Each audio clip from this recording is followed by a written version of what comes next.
Le chakra du Sahasrara est le dernier chakra qui doit s'ouvrir sur notre chemin de l'évolution.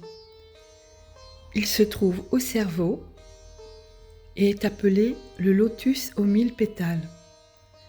Selon la tradition indienne, il y a 1000 connexions, 1000 nerfs ou nadis qui inondent le cerveau. Selon les scientifiques, c'est autour de 990. On voit que la science rejoint la tradition.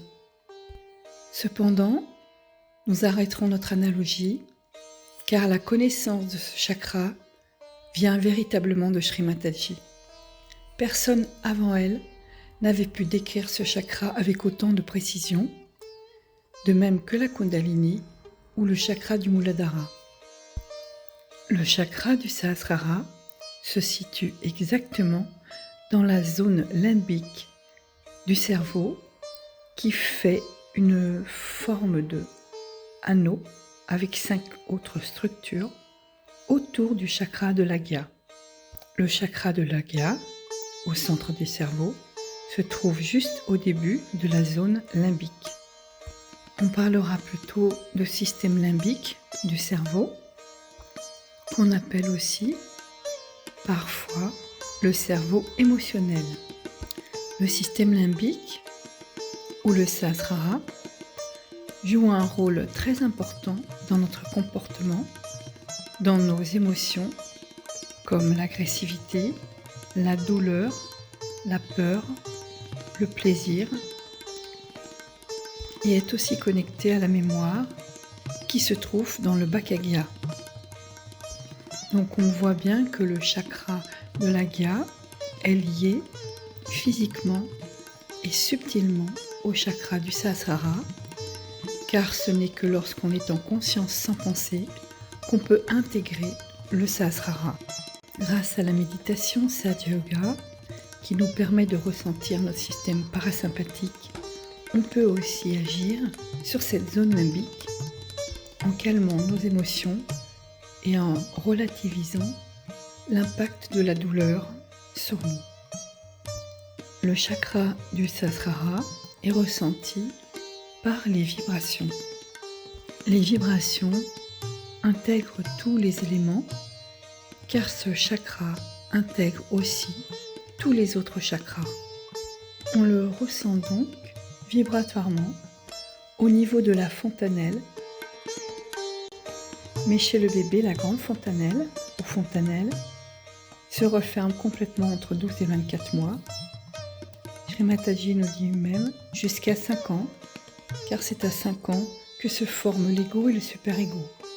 Donc, on peut dire que les petits-enfants sont encore sous l'influence des vibrations et de l'énergie primordiale, car ils n'ont pas réellement compris et créé leur propre identité. De même que l'os sacrum vient du mot grec et signifie sacré, la grande fontanelle s'appelle aussi la fontanelle bregmatique du mot grec bregma qui signifie sommet de la tête et qui est dérivé du verbe breko qui se traduit par arroser, humecter.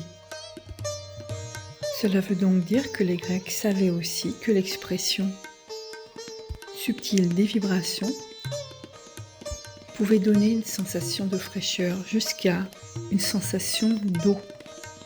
Car c'est après la réalisation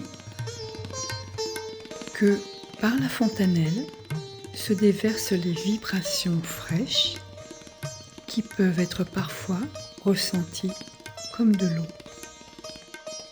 Tous les chakras étant interconnectés, mêlés les uns aux autres, on appelle ce chakra le chakra de l'intégration.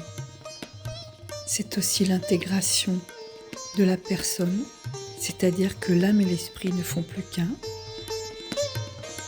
et toutes les qualités des chakras sont réunies et se retrouvent dans la zone limbique.